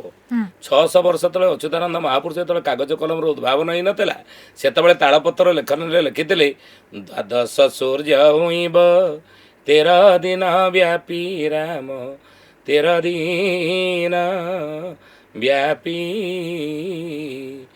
ଏହି ଘଟଣା ଘଟିବ ଥାଅ ତୋଇ ସାକ୍ଷୀ ବାବୁ ଥାଅ ତୋଇ ସାକ୍ଷୀ କହିଲେ ଦ୍ୱାଦଶ ସୂର୍ଯ୍ୟ ଗୋଟିଏ ସୂର୍ଯ୍ୟ କିରଣ ମେ ମାସରେ ହେଇଯାଉଛି 45 ଡିଗ୍ରୀ ଉପରେ ଟେମ୍ପରେଚର ନୁହେଁ କି। ତେଣୁ 12ଟା ସୂର୍ଯ୍ୟର କିରଣ ଯେତେ ସେତିକି ଉତ୍ତାପ ଆଗକୁ ହେବ। ଆଉ ହେଲେ ଯେଉଁ ବରଫମାନ ତରଳିବ ଦକ୍ଷିଣ ମେରୁ ଉତ୍ତର ମେରୁ ଥିବା ବରଫ ପାହାଡ଼କୁ ତରଳିଲେ ଜଳପ୍ରଳୟର ସମ୍ଭାବନାକୁ ଏଡ଼ା ଯିଏ ନପାରେ। ମୀନ ରାଶିରେ ଶନି ଅଛନ୍ତି ଏସବୁରେ ଜଳ ପ୍ରଳୟ ମଧ୍ୟ ଦେଖାଦେବ। ଅର୍ଥ ମହାପୁରୁଷ ଲେଖିଛନ୍ତି ଯେ ହୀରା ପାରା ଦୁହେଁ ଏକତ୍ର ହୋଇବେ ମୋର ଧ୍ୟାନ ପୀଠ ଠାରେ ହେତୁ ରଖିଥାଅ କଳିଆ ଭକତ ଦେଖିବୁ ତୁ ନୟନରେ। ଶିଷ୍ୟ ରାମଚନ୍ଦ୍ର ଯେତେବେଳେ ପଚାରିଲେ କହିଲେ ଜଳ ପ୍ରଳୟ ଦ୍ୱାରା କେଉଁମାନେ ପ୍ରଭାବିତ ହେବେ ନା ବଡ଼ ବଡ଼ ଦେଶ ଗୁଡ଼ିକ ସମୁଦ୍ର ଗର୍ଭରେ ଲୀନ ହୋଇଯିବ। ଆମେରିକା ଆଟଲାଣ୍ଟିକ୍ ମହାସାଗରରେ ଲୀନ ହେବ ଅଧିକା ଅଞ୍ଚଳ ଲୀନ ହୋଇଯିବ। ବଡ଼ ବଡ଼ ଦେଶ ଗୁଡ଼ିକ ସମୁଦ୍ର ଗର୍ଭରେ ବୁଡ଼ିବ ସମୁଦ୍ର ଜଳପତନ ବଢ଼ିଯିବ। ଆଉ ଶିଷ୍ୟ ରାମଚନ୍ଦ୍ର ପଚାରିଲେ ଆମ ଓଡ଼ିଶା ପାଇଁ ଜଳ ପ୍ରଳୟର ସେମିତି କିଛି ସମ୍ଭାବନା ନାହିଁ ତ ନା ଅଛି ନା କେମିତି ଅଛି ନା ହୀରା ପାରା ଦୁହେଁ ଏକତ୍ର ହୋଇବେ ମୋର ଧ୍ୟାନ ପୀଠ ଠାରେ। ହୀରା କହିଲେ ହୀରାକୁଦ ପାରା କହିଲେ ପାରାଦୀପ। ହୀରାକୁଦ ଅଛି ଓଡ଼ିଶାର ପଶ୍ଚିମ ପଟ ସମ୍ବଲପୁର ଅଞ୍ଚଳରେ ଓଡ଼ିଶାର ସବୁଠାରୁ ବଡ଼ ନଦୀ ହେଉଛି ମହାନଦୀ ବାହାରିଛି ଛତିଶଗଡ଼ରୁ। ମହାନଦୀ ଉପରେ 1947 ମସିହାରେ କାର୍ଯ୍ୟ ଆରମ୍ଭ ହୋଇ 1958 ମସିହାରେ କାର୍ଯ୍ୟକ୍ଷମ ହୋଇଥିବା ସବୁଠାରୁ ବଡ଼ ନଦୀ ବଡ଼ ବନ୍ଧର ନାମ ହେଲା ହୀରାକୁଦ ବନ୍ଧ।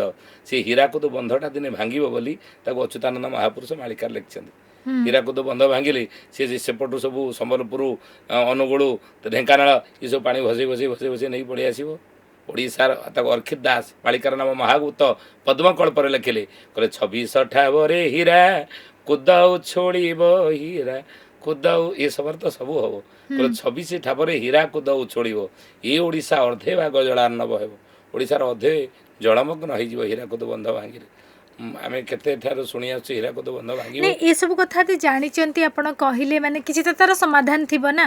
ଆମେ ଖାଲି କାହିଁ କହିବା ଭାଙ୍ଗିବ ବୋଲି ଆମେ ନ ଭାଙ୍ଗିବା ପାଇଁ କ'ଣ କରିପାରିବା ସେଟାର ବି ତ ସମସ୍ୟା କଥା ଖାଲି ଲେଖିଥାନ୍ତି କି? ସମସ୍ୟାଟା ହେଇଯାଇଛି ଆପଣଙ୍କର ଶରୀରରେ ଗୋଟେ ଘା ହେଇଯାଇଛି ସେ ଘାର ଟ୍ରିଟମେଣ୍ଟ ବା ହେବ ଧୀରେ ଧୀରେ ଏସବୁ ଲୋକ ଚରିତ୍ର ଯେଉଁଭଳି ବର୍ତ୍ତମାନ ହେଲାଣି ମହାପୁରୁଷ ଲେଖିଲେ ଘୋର କଳି ଯେତେବେଳେ ଆସି ଆଚ୍ଛାଦିବ ଏ ମହି ତଳେ ଯାଇ ଫୁଲଲୋ ହିଂସାବାଦ ପରସ୍ପର ଭିତରେ ହିଂସାବାଦ। ଆଗରୁ ଆପଣ ଦେଖିବେ ପଡ଼ିଶା ଆମର ପରିବାର ଭଳିଆ ଚଳୁଥିଲେ। ଆମର ପଡ଼ିଶା ଯିଏ ଆମେ ତାଙ୍କ ସହିତ ପରିବାର ଭଳିଆ ଚଳୁଥିଲେ କିନ୍ତୁ ବର୍ତ୍ତମାନ ଆମ ପରିବାର ପଡ଼ିଶା ଭଳିଆ ଚଳୁଛି। ଆମେ ପରିବାର ଲୋକଙ୍କ ସହିତ ପଡ଼ିଶା ଭଳିଆ ଚଳୁନାହାନ୍ତି କାହିଁକି କ'ଣ ଅସୁବିଧା କ'ଣ ନା ଘୋର କଳି ଯେତେବେଳେ ଆସି ଆଚ୍ଛାଦିବ ଏ ମହି ତଳେ ଯାଇ ଫୁଲଲୋ ହିଂସାବାଦ ପରସ୍ପର ଭିତରେ ହିଂସାବାଦ ଆଜି ପୁରି ଯାଇଛି। ସେତେବେଳେ ପଡ଼ିଶା ଘରେ ଯଦି କ'ଣ ଅସୁବିଧା ହେଉଥିଲା ଆମେ ସାହାଯ୍ୟ ସହଯୋଗ କରୁଥିଲେ କିନ୍ତୁ ଏଇକିନା ଭାଇ ଭାଇକୁ ସାହାଯ୍ୟ କରୁନାହିଁ ଏଭଳିଆ ସ୍ଥିତି। କାହା ଭିତରେ କଣ୍ଟାକ୍ଟ ଆମେ ରହିଛେ କିନ୍ତୁ କନେକ୍ସନ୍ରେ ନାହାନ୍ତି। ଆମେ ବାପ ସହିତ ପୁଅ କଣ୍ଟାକ୍ଟରେ ଅଛି ପୁଅ ଆମେରିକାରେ ଅଛି ବାପ ଅଛି ଇଣ୍ଡିଆରେ କଣ୍ଟାକ୍ଟରେ ଅଛି ଫୋନ୍ ସବୁବେଳେ କରୁଛେ କିନ୍ତୁ କନେକ୍ସନ୍ କାହିଁ। ପୁଅ ଯଦି ଘରକୁ ଆସୁଛି ବାପ ଟିକେ ଚାହୁଁଛି ବାପାରେ କେଇ ଦିନ ରହିବୁ ନା ବାପା ମୋର ଛୁଟି ବେଶୀ ନାହିଁ ମୁଁ ମୋଟେ ମ୍ୟାକ୍ସିମମ୍ 3 ଦିନ ରହିପାରିବି ଘରେ ନା ଯେ 3 ଦିନ ରହିବୁ ବାପା ଟିକେ ବସணும் ନା ଅଫିସ୍ ୱାର୍କ ଲୋଡ଼ ମୋ ଉପରେ ତେଣୁ ହୋମ୍ ଘରେ ବସିକି ଅଫିସ୍ କାମ ଲ୍ୟାପଟପ୍ରେ କରୁଛି ବାପା ପାଖରେ ପୁଅ ବସିବାକୁ ସମୟ ନାହିଁ। ତେଣୁ ଆମେ କନେକ୍ସନ୍ରେ ନାହାନ୍ତି କଣ୍ଟାକ୍ଟରେ ଅଛନ୍ତି ଫୋନ୍ କରୁଛେ କିନ୍ତୁ କନେକ୍ସନ୍ ନାହିଁ ଆତ୍ମୀୟତା ପରସ୍ପର ଆସିବ କିନ୍ତୁ ଆତ୍ମୀୟତା ଆସିବ ନାହିଁ।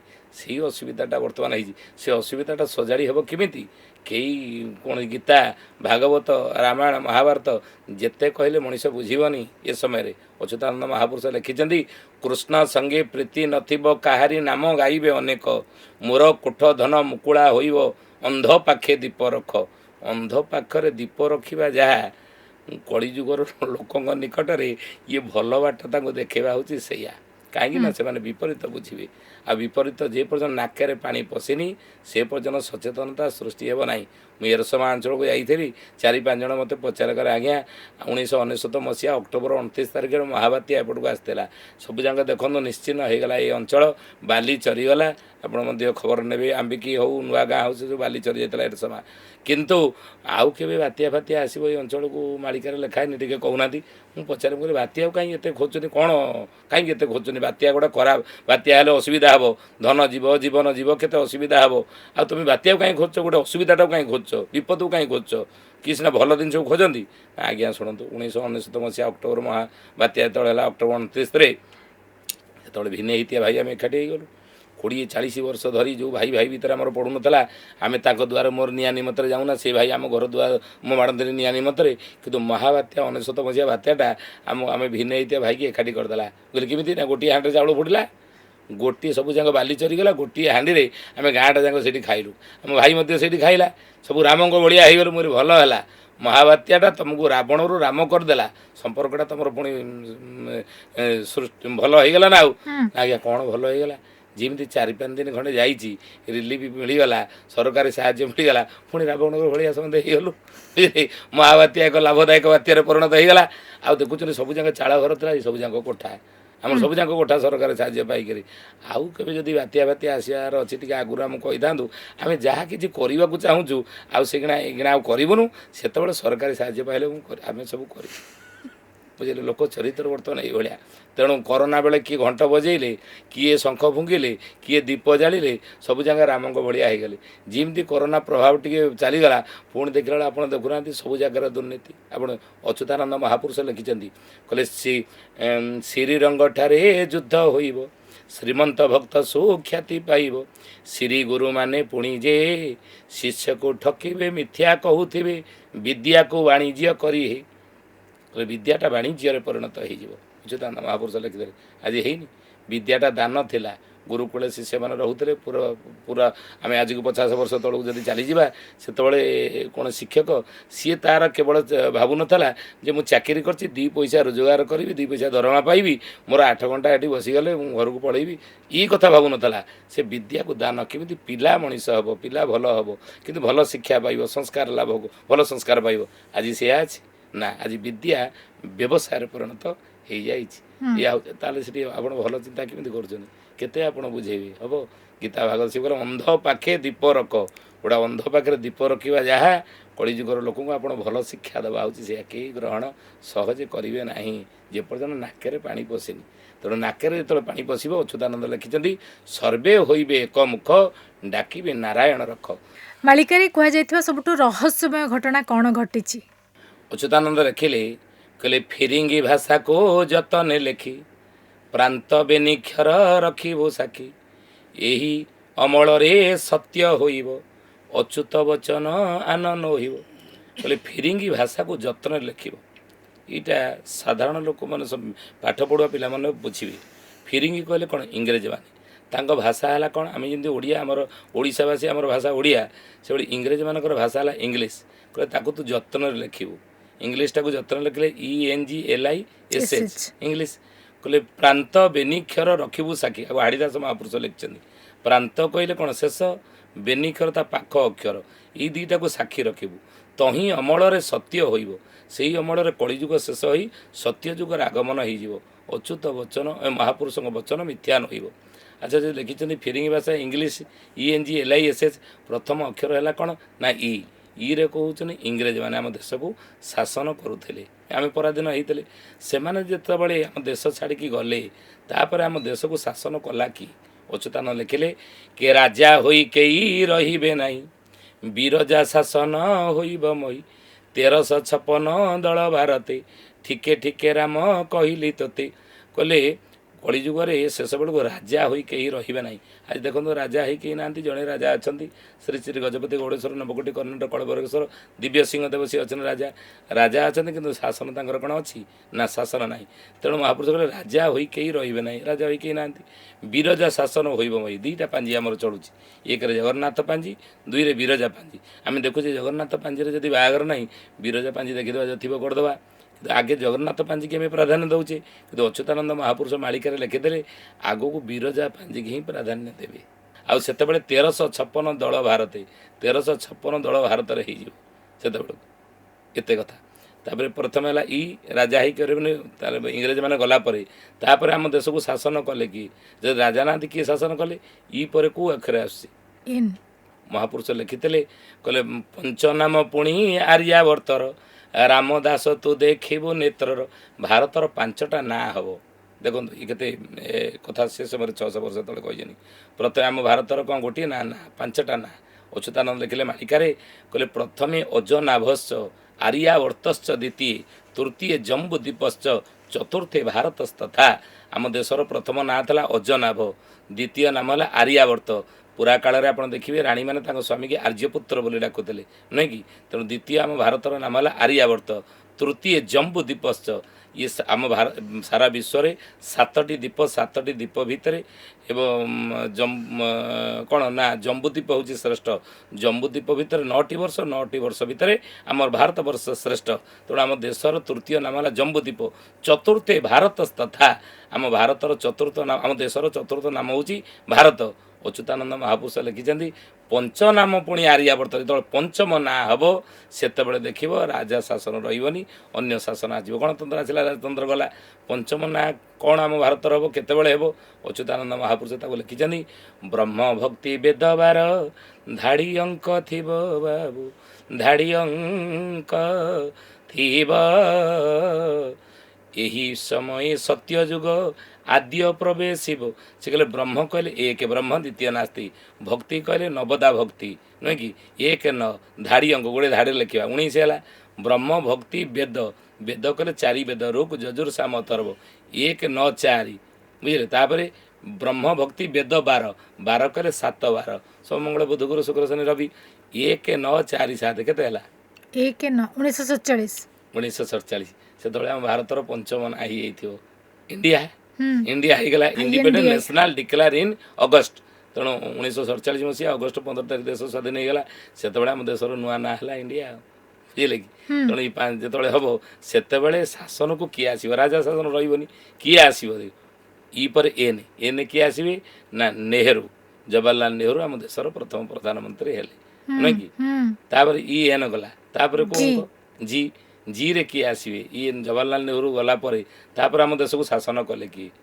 ना जी रे गुलुजार बोली जहाँ को कही भारत विदुर अटई से अच्युत लिखिले कहले गुलजारलाल नंदा आम भारतर प्रधानमंत्री हेले एन पर नेहरू पर कामचला प्रधानमंत्री नुहे कि से द्वापर जुगर थे विदुर बोली विदुर स्वयं दासीपुत्र विदुर थे जमराज मांडवी ऋषि अभिशाप पाई दासीपुत्र विदुर रूप में द्वापर जुगर जन्मग्रहण करते बुझे कि एन जी गला तापर को अक्षर एल रे किए पुणी आम देश को शासन कला अच्युतानंद लिखिं 600 वर्ष तले किए शासन कर से लिखिदे कहले लाल बाहादुर नाम होइब बुझे धर्म युधिष्ठि नाम बहिब लाल बहादुर शास्त्री है कि गुलजारलाल नंदा एन जी पर गुलजारलाल नंदा पर लाल बहादुर शास्त्री आम देशर प्रधानमंत्री लाल सी धर्मनंदन का नाम बहिब द्वापर जुगर सी थे धर्मनंदन युधिष्ठिर लाल बहादुर शास्त्री तांको परे पुणी आम देश को शासन कर कि अच्युतानंद महापुरुष मालिकार लिखि 600 वर्ष तलू ई एन जी एल गला तापर आई आई रे कौन से लिखले त्रिजटा वंश हो त्रिजटा वंश पुणी होइथिबो त्रिजटा वंश होइथिबो 3टी जाति रे ज्ञान संभव त्रिजटा वंश से होइथिबो 3टी जाति रे ज्ञान संभव आई आई रे कि इंदिरा गांधी आम देशर प्रधानमंत्री हेले नारी राजा होई काल कटाइब लोके ताहाकु मानि आम पुराणा कथा कहूचे जोटा कि सत होइछि मिराकिली आश्चर्यकर नारी राजा होई काल कटाइब लोके ताहाकु मानिबे सेही दिन नारी प्रबल होइबे गुरु स्वामी न मानिबे अच्युतानंद महापुरुष लिखिले जो इंदिरा गांधी पूर्वर नारी मानक एते स्वाधीनता मिल नथिला घर चारिकांथ भितर गोटे पुरुषर बिना अनुमति घर में एरुड़ी बंद जीवाई गोटे नारीटे साहस करूनला कारण परदा प्रथा सतीदाह प्रथा बाल्य विवाह प्रथा समाज में प्रचलित होता से समय परदा हाथ ओढ़ा टाणी घर चारिकांथ भितर रोते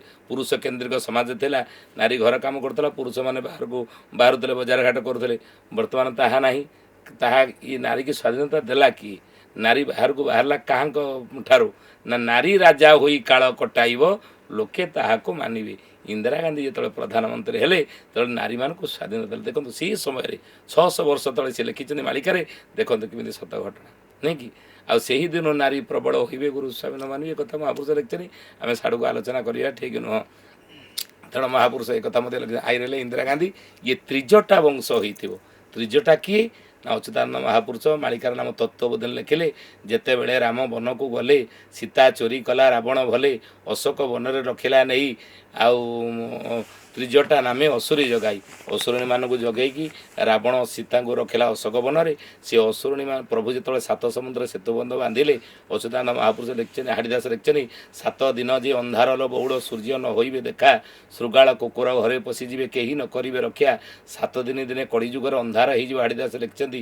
ଆଉ ସତ୍ୟ ଯୁଗରେ 7 ଦିନ ଅନ୍ଧାର ହେଇଛି, ତ୍ରେତା ଯୁଗରେ 7 ଦିନ ଅନ୍ଧାର ହେଇଛି, ଦ୍ୱାପର ଯୁଗରେ ମଧ୍ୟ 7 ଦିନ ଅନ୍ଧାର ହେଇଛି, କଳି ଯୁଗରେ ମଧ୍ୟ 7 ଦିନ ଅନ୍ଧାର ହେବ। ତେଣୁ ପ୍ରଭୁ ସାତ ସମୁଦ୍ର ସେଇଥିପାଇଁ ସେତୁବନ୍ଧ ବାନ୍ଧିଲେ।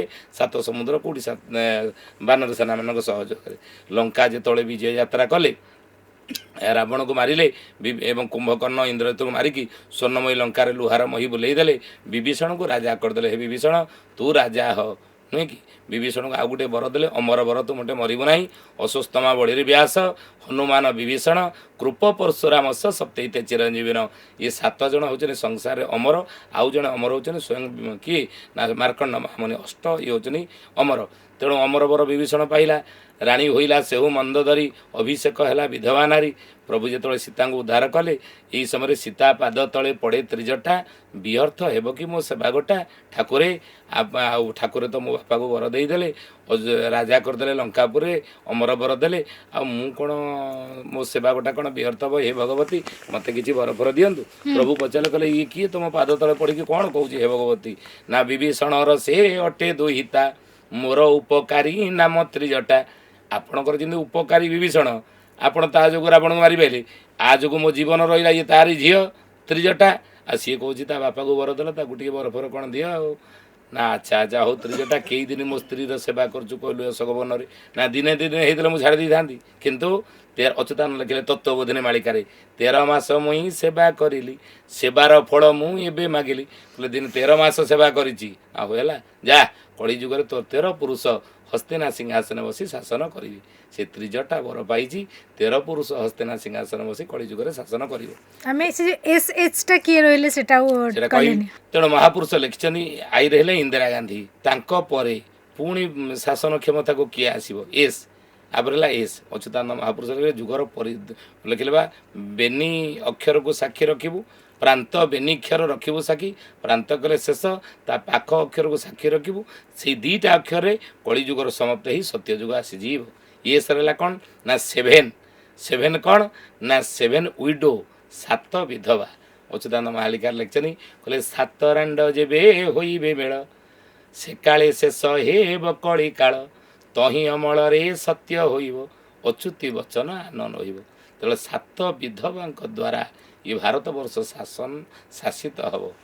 ଆମେ ଦେଖୁଛେ ଭାରତର ଯେତେବେଳେ ଶୀର୍ଷରେ ରହିଛନ୍ତି ରାଷ୍ଟ୍ରପତି ଆମେ ତାଙ୍କଠାରୁ ଯଦି ନେବା ତେଣୁ ସବୁ ରାଜ୍ୟରେ 7 ଜଣ ବିଧବା ଯେତେବେଳେ ମୁଖ୍ୟରେ ରହିବେ 7 ଜଣ ବିଧବା ଯେତେବେଳେ ହେଇଯିବେ ସେତେବେଳେ ଜାଣିବ ଯେ ଯୁଗ ଶେଷ ହୋଇ ସତ୍ୟ ଯୁଗର ଆଗମନ ହେଇଗଲା। ତାପରେ ଏସ୍ ଗଲା ଏଇଟା ହେବ ଆଗକୁ ଆଗକୁ ଆହୁରି ଆଲୋଚନା କଲେ ବହୁତ ବିସ୍ତାରିତ ହେଇଯିବ। ସେ 7 ଜଣ କିଏ କିଏ ସାଡ଼କୁ ଯିବାନି। ତେଣୁ ଏସ୍ ପରେ ଏଚ୍ ହେଲା ହନେଷ୍ଟ ସାଧୁତା। ସେତେବେଳେ ଧର୍ମତନ୍ତ୍ର ଦ୍ୱାରା ରାଜତନ୍ତ୍ର ପରିଚାଳିତ ହେବ। ଜଣେ ଧାର୍ମିକ ବ୍ୟକ୍ତି ସମ୍ପନ୍ନ ବ୍ୟକ୍ତିମାନେ ରାଜନୀତି କ୍ଷେତ୍ରକୁ ଆସିବେ ଯାହାଙ୍କ ଦ୍ୱାରା ଦେଶ ପୁଣି ଥରେ ରାମ ରାଜ୍ୟର ଗୌରବ ଲାଭ କରିବ। ରାମ ରାଜ୍ୟର ପ୍ରତିଷ୍ଠା ହେବ ଦେଶରେ। ସବୁ ଦେଶମାନେ ଭାରତ ନିକଟରେ ମଥାନତ କରିବେ ଏବଂ ସବୁ ଦେଶମାନେ ଅର୍ଥନୀତିରେ ହେଉ କି ଅନ୍ୟ କେଉଁଥିରେ କେଉଁ ଦେଶମାନେ ଭାରତକୁ ଟପିବେନି। ସବୁ ଉପରେ ଭାରତ ହିଁ ରହିବ। ଆଧ୍ୟାତ୍ମର ଧ୍ରୁବ କେନ୍ଦ୍ର ରୂପରେ ସାରା ବିଶ୍ୱକୁ ଭାରତ ଆଲୋକିତ କରିବ ଏବଂ ଭାରତ ହିଁ ଜଗତଗୁରୁ ହେବ ବୋଲି ମାଳିକାରେ ଲେଖା ହେଇଛି। ଭାବୁଛି ଆମର ଆଜିର ମାନେ ଏପିସୋଡ଼ଟାକୁ ଯେଉଁମାନେ ଶୁଣିବେ ଜାଣିପାରିବେ ଏଇଟା ଯାହା ବି ଆମେ ଆଲୋଚନା କରିଛୁ ମାଳିକାରେ ଯାହା ଯାହା ଲେଖା ହୋଇଛି ତାକୁ ନେଇକି ଆମେ ଆଲୋଚନା କରିଛୁ। ଏଥିରେ ଆମର କିଛି ନିଜସ୍ୱ ମତ ନାହିଁ। ଆମେ ମାଳିକାର ନାଁ କହିଲେ କେଉଁ ମାଳିକାରେ ସେମାନେ ଲେଖିଛନ୍ତି ଅତୀତରେ ଯାହା ଭବିଷ୍ୟତବାଣୀ କରିଥିଲେ ତାହା ଗୋଟେ ଗୋଟେ ହେଇକି ସତ ହେଇଛି। ଆମେ ମାନିପାରନ୍ତି ନ ମାନିପାରନ୍ତି। ଯଦି ଘଟଣା ଆମେ ଏଇ ଆଲୋଚନା କରୁଛୁ ଆଗରୁ କାହିଁ କହିଲନି ଯେତେବେଳେ ଘଟିବା ପୂର୍ବରୁ କାହିଁ କହିଲନି। ଆଗରୁ ବି ବହୁତ କୁହା ହେଇଛି। ଯୁଦ୍ଧର କଥା ଆମେ କହିଥିଲେ କି ଅଚିହ୍ନା ବ୍ୟାଧି କଥା ଆମେ କହିଥିଲେ କିନ୍ତୁ କିଏ କେତେକ କହୁଛନ୍ତି ଆଜ୍ଞା ଆଗରୁ କାହିଁ କହିଲେନି। ଯଦି ଆଗରୁ ତୁମେ କହିବ ସେ କହୁଛନ୍ତି ହେଇ ଡରଉଛନ୍ତି କାହିଁକି ଆମକୁ हे डरेଲେଣି ଏମିତି କହିକି କ'ଣ କରିବ ଆଗରୁ କହିଲେ କହିବେ ଡରଉଛନ୍ତି ଘଟିଗଲା ପରେ କହିବେ ଆଗରୁ କାହିଁ କହିଲନି ବୁଝିଲେ କି ତେଣୁ ଆଜ୍ଞା। ମାଳିକା ବଚନ ନ ହୋଇବ ଆନ ଇଏ କେବେ ମିଛ ହେବ ନାହିଁ ମହାପୁରୁଷ ଲେଖିଛନ୍ତି ଠିକଣା ଅଚ୍ୟୁତ କଲେ ଠ ତିନି ବାମେ ପାଞ୍ଚ ରଖିଲେ ଯେ ଠକି ଯିବ ମୀନ ଶନି ଭଲେ ଏଇ ମୀନ ଶନି ଯୋଗ ପଡ଼ିଛି ଏହି ସମୟରେ 25ରୁ 27 ମସିହା ପ୍ରାକୃତିକ ବିପର୍ଯ୍ୟୟ ଜୋରରେ ଦେଖାଦେବ ଯୁଦ୍ଧର ଘନଘଟା ପ୍ରବଳ ଦେଖାଦେବ କିନ୍ତୁ ଅଖିଳ ବିଶ୍ୱ ଗାୟତ୍ରୀ ପରିବାର ଗୁରୁ ମୋର ଗୁରୁଦେବ ବେଦମୂର୍ତ୍ତି ତପନିଷ୍ଠ ପଣ୍ଡିତ ଶ୍ରୀରାମ ଶର୍ମା ଆଚାର୍ଯ୍ୟ କହିଛନ୍ତି ଇଏ ସବୁ ପରେ ପୁଣି ଥରେ ଗୋଟେ ନୂଆ ଯୁଗର ପରିବର୍ତ୍ତନ ହେବ ସାବଧାନ ଯୁଗ ବଦଳିଲା ଯୁଦ୍ଧର ସେଭଳି ତୃତୀୟ ବିଶ୍ୱଯୁଦ୍ଧର ରୂପ ନେଇଥିବ ଯୁଦ୍ଧ ଦେଶ ଦେଶରେ ଚାଲିଥିବ କିନ୍ତୁ ଅଣୁ ପରମାଣୁ ଯୁଦ୍ଧ ପରମାଣୁ ଯୁଦ୍ଧ ହେବାକୁ ଦିଆଯିବ ନାହିଁ ସାଧୁ ସନ୍ତମାନଙ୍କର ଋଷିମୁନିମାନଙ୍କର ମହାତ୍ମା ମହାପୁରୁଷମାନଙ୍କର ତପଶ୍ଚର୍ଯ୍ୟା ଯଜ୍ଞ ହୋମ ଏବଂ ଆଧ୍ୟାତ୍ମିକ ଯେଉଁ କାର୍ଯ୍ୟକ୍ରମ ଗୁଡ଼ିକ ଆମେ କରୁଛେ ଜପ ତପ ଯାଗ ଯଜ୍ଞ ଏବଂ ତପ ଏସବୁ ଫଳରେ ଯଦି ବିରାଟ ପାହାଡ଼ ଭଳି ବିପଦ ରହିଛି ତାହା ମଧ୍ୟ ଧୀରେ ଧୀରେ ପ୍ରଶମିତ ହୋଇ ପଥର ଭଳି ଦେହରେ ବାଜିବ ବୁଝିଲେ କି ତା କମି ଯାଇକି ପଥର ଭଳି ଦେହରେ ବାଜିବ ମୋ ଗୁରୁଦେବ ଆଶ୍ୱାସନା ବାଣୀ କରିଛନ୍ତି ପୃଥିବୀ ଧ୍ୱଂସ ହେବ ନାହିଁ କିନ୍ତୁ ଆପରେ ଗୋଟେ ଭଲ ସମୟ ଆସିବ ବୋଲି ମହାପୁରୁଷମାନେ କହିଛନ୍ତି ଅନେକ ସନ୍ତ ମହାତ୍ମାମାନେ ମଧ୍ୟ କହିଛନ୍ତି ଅନେକ ଧର୍ମ ଗୁରୁମାନେ ମଧ୍ୟ ଆଶ୍ୱାସନା ଦେଇଛନ୍ତି ଡର ନାହିଁ କିନ୍ତୁ ଖରାପ ତତ୍ତ୍ୱ ରହିବ ନାହିଁ ବେଳଠାରୁ ତୁମେ ପରିବର୍ତ୍ତନ ହେଇଯାଅ ନିଜର ଆଚାର ନିଜର ଚିନ୍ତନ ନିଜର ଚରିତ୍ରକୁ ପରିବର୍ତ୍ତନ କର ଆହାରେ ସାତ୍ତ୍ୱିକତା ଶୁଦ୍ଧ ସାତ୍ତ୍ୱିକ ଶାକାହାର ଭୋଜନ କର କାହିଁକିନା ଦ୍ୱାଦଶ ମହାପୁରୁଷ ଲେଖିଛନ୍ତି ମାଛ ମାଂସ ଖିଆ ଜନ ନ ଶୋଇପାରିବେ ସୂର୍ଯ୍ୟକିରଣ ଆମେ ଆଲୋଚନା କରିଛି ଇତି ସୂର୍ଯ୍ୟକିରଣ ପ୍ରଖର ହୋଇବ ଖରାଗ ବହୁଳ ତରୁ ତୃଣ ଯିବ ସୁଖୀ କଳି ଶେଷେ ବାବୁ ଏହା ହିଁ ହୋଇବ ମାଳିକା ଯାହା ଅଛି ଲେଖି ପ୍ରବଳ ସୂର୍ଯ୍ୟକିରଣ ପ୍ରଖର ବହୁତ ଆଗକୁ ଆପଣ ଦେଖିବେ ସହିପାରିବନି ମଣିଷ ଇଏ ତ କାମ କରିବ ନାହିଁ କିଛି ଲେଖା ଯନ୍ତ୍ର ମାନ ଓଲଟି ପଡ଼ିବ ପଢ଼ା ଜ୍ଞାନୀ ହେବେ ବଢ଼ା କମ୍ପ୍ୟୁଟର କାମ କରିବନି ଇଣ୍ଟରନେଟ୍ ଫେଲ୍ ହେଇଯିବ ସାଇବର ଆଟାକ୍ ହେବ ଅନ୍ୟ ଗ୍ରହରୁ ଲୋକମାନେ ଆସିବେ ବୁଧ ଗ୍ରହରୁ ଲୋକମାନେ ପୃଥିବୀରେ ପହଞ୍ଚିବେ ବୁଧ ଗ୍ରହରୁ ଲୋକେ ଆସି ପହଞ୍ଚିବେ ଅର୍ଥାତ୍ ଏଲିଏନ୍ ଆସିବା କଥା ମହାପୁରୁଷ ମଧ୍ୟ ଭବିଷ୍ୟତବାଣୀ କରିଛନ୍ତି ଏଲିଏନ୍ ମାନେ ଆସିବେ ସତରେ ଆସିବେ ହଁ କେବେ ଆସିବେ ଆରି ଭିତରେ ଆପଣ ଦେଖିବେ ମାନେ ମୀନ ଶନି ଯୋଗ ମାନେ ଯୋଗ। 2026 ମସିହା 27 ଯାକେ ଯୋଗ ଅଛି 26ରୁ 27 ଭିତରେ ଆସିବେ ବୋଲି 25ରୁ 27 ଭିତରେ ମୀନ ଶନି ଯୋଗ ଆ ଭିତରେ ଏଲିଏନ୍ ମାନେ ମଧ୍ୟ ଆସିବେ ମୁଁ ଭାବୁଛି ଦର୍ଶକଙ୍କୁ ଆମର ଆଜିର ଏପିସୋଡ଼ଟା ବହୁତ ଭଲ ଲାଗିଥିବ ଥ୍ୟାଙ୍କ ୟୁ ଆପଣ ଆସିଲେ ମାଳିକା ବିଷୟରେ ଆମ ସହିତ ଆଲୋଚନା କରିଲେ ଦର୍ଶକ ବନ୍ଧୁ ଏଇଠି ମୁଁ ଆଉଥରେ କହି ରଖୁଛି ଏଇଟା ଆମର ନିଜସ୍ୱ ମତ ନୁହେଁ ମାଳିକାରେ ଯାହା ଲେଖା ହୋଇଛି ସେଇ ବିଷୟରେ ଆମେ ଆଲୋଚନା କରିଛୁ ଆପଣଙ୍କୁ ମାଳିକା ବିଷୟରେ ଆଉ ଅଧିକ ଭଲ ଭାବେ ବୁଝେଇ ଦେଇଛନ୍ତି ପରିବ୍ରାଜକ ପ୍ରମୋଦ କୁମାର ପୃଷ୍ଟି ଆଜିର ଏପିସୋଡ଼କୁ ଏଇଠି ରଖୁଛି ପୁଣି ଦେଖା ହେବ ଆଉ ଏକ ନୂଆ ଏପିସୋଡ଼ ସହ ରହୁଛି ନମସ୍କାର